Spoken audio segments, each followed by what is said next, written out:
Hello everyone! Kumusta po kayo? Ngayon po ay May 31, 2024, araw ng Biyernes at umpisa na po ng summer vacation dito sa School District of Palm Beach County ng lahat po ng mga guro at estudyante. Kaya naman po ang aming pamilya ay inumpisahan na po ang aming paglalagalag at pumunta na po kami sa Miami. Ito po ay kulang-kulang 1 oras at kalahating biyahe mula sa aming tahanan.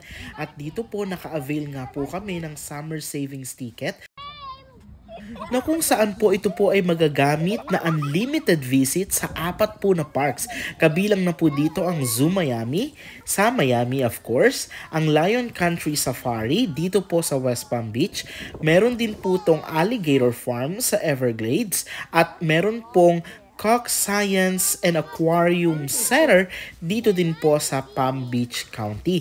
So sulit na po ito sa presyo na abot kaya ay unlimited visits na po ito ngayong summer na ma-expire pa po sa August 31. O diba? Kaya kung naiinip kami, pwede kami magpapalik-palik dito sa mga zoo na ito at mga science center para naman po may mapagkabalahan po ang mga bata at hindi po sila maboard sa bahay at hindi lang puro cellphone, TV and iPad.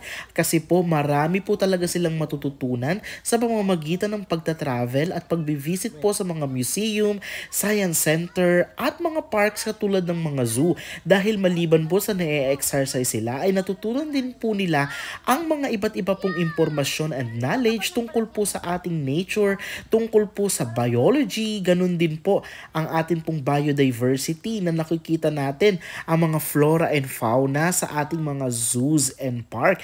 At lucky enough dito po sa Florida ay talagang napakadami po talagang atraksyon. Wala po dito boredom na magaganap kapag po ikaw ay may pera at may oras o bakasyon. At ngayong araw na ito, inuna na nga po namin ang Zoo Miami dahil ito po ang medyo may kalayuan sa aming bahay. Kaya po, dito po makikita po natin ang iba't iba pong mga hayop na maaaring hindi pa po talaga namin nakikita sa aming talambuhay. Katulad na lamang po ng mga lion, camel, giraffe, elephant, at kung ano-ano pa pong uri ng mga lizards, iguana, reptiles, mga ahas, at kung ano-ano pa. Kaya po ang mga chikiting ay talagang enjoy na enjoy. Ngunit may kalakihan po talaga, hektarya po talaga ang Zoo Miami at hindi po kami nag-avail nung cycle na nakita nyo po kanina kasi po medyo may kamahalan po ito, kaya po tiniis namin talaga na maglakad. Buti na nga lang po dito ay nadala namin ang aming stroller kasi kung hindi magpapabuhat sa akin si Symphony, hindi ko po talaga kayang magbuhat ng ganung kalayo at kasi po may kabigatan po talaga ang aking baby. Kaya naman po, sobrang laking tulong po talaga ng stroller. Dito po sa Pilipinas, hindi masyadong rampant yung gumagamit ng mga stroller sa mga malls at sa mga parks sa atin pong mga bata, lalo na po yung mga toddlers na or mga kinder or grade 1. Pero dito po, asahan ninyo na sa mga parks katulad po ng Disney, SeaWorld, Legoland, halos lahat po, kahit po grade 5 yan or grade 6, meron pa po yung mga wagon or stroller kasi nga po sobra po talagang layo at lawak ng mga lakarin at ng mga pasyalan po dito. Kaya po kaysa naman po mga parents po ang mag-suffer ng pagbubuhat sa kanila at pag nagligalig na po sila kapag sumasakit na po ang kanilang mga paa at binti, ay meron po silang mga solusyon, ang pagdadala po ng wagon o yun pong parang cart, at ganun din po yung mga stroller na nalalagyan din po natin ng ating mga gamit or bags. Ayan po. Ayan po, nakita nyo, otter. At ito po talagang isa sa pinakamagandang nakita namin. Ito po ay ang giant anteater. Napakahaba po ng nguso niya at yung buntot po niya ay napaka-sophisticada. Kaya po talaga nag-enjoy po yung mga bata sa paghanap niya. Nasabi nga ni baby, para daw po itong fashion model. Dahil para po itong may suot na takong at talagang para siyang naka-costume. Ayan po. So, at tingnan po natin ito na pinaglalaroan po nila yung snakes.